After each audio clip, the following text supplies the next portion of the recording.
Tara guys, magluto tayo ng bangkulis or mackerel. Piprituhin ko muna and then gagataan. So, ginatang isda.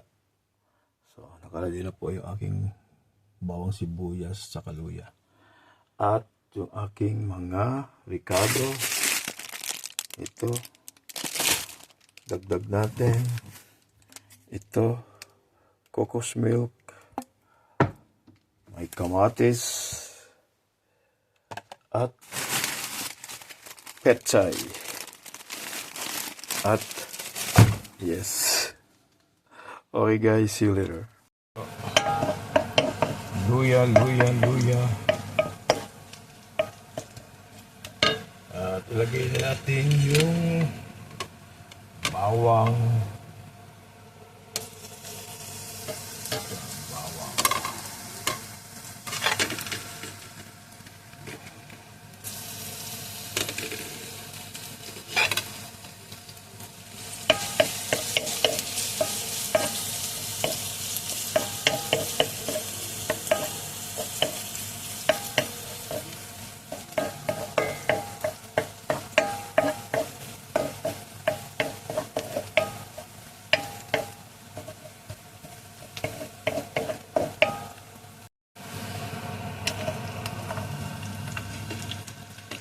Oh yes.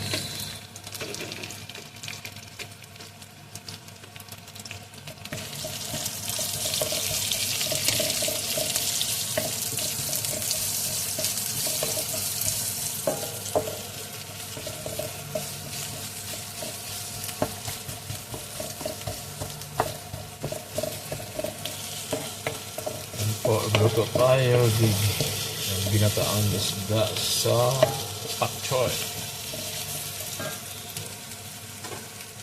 O yung pak choy na merong bell pepper.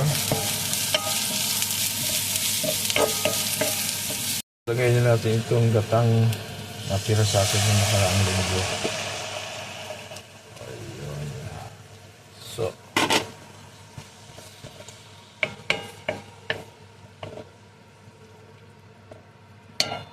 at susubukan ko rin siyang lagyan nitong almond mandel or no sugar na milk. Yan po. So mamaya lagyan natin ng konti. So guys,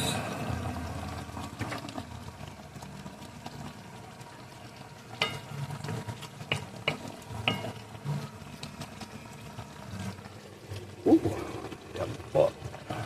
Lagay ko yung sili, carrots, yung pepperoni. Lagyan ko sa ng ketchup, tomato sauce. Ayun. At nalagay ko na itong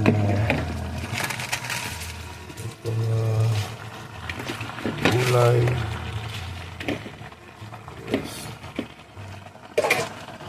Hindi ko sa inubos guys yung ating prito.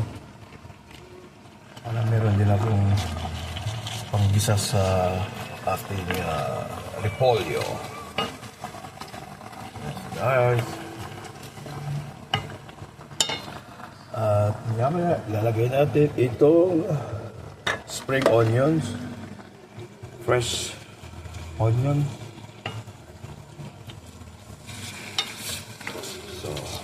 Lagyan ko lang ng konting bitsin.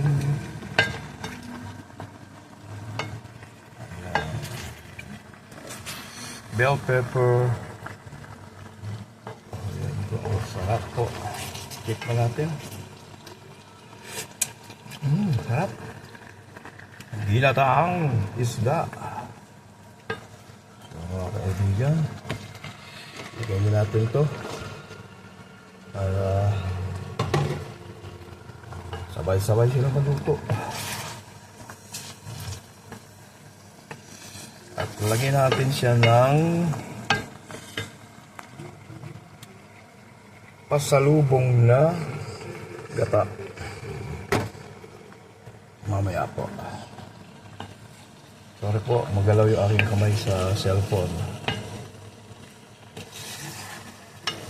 Para maraming sabaw.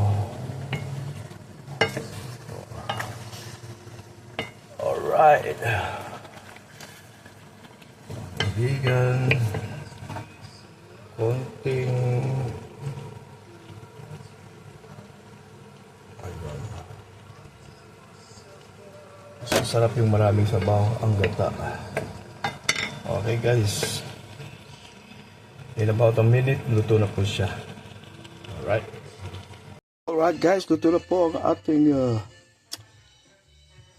mackerel, ginataang mackerel sa pak choy na may carrots at bell pepper at pepperoni. Medyo maanghang siya guys. Sarap yan pag maanghang.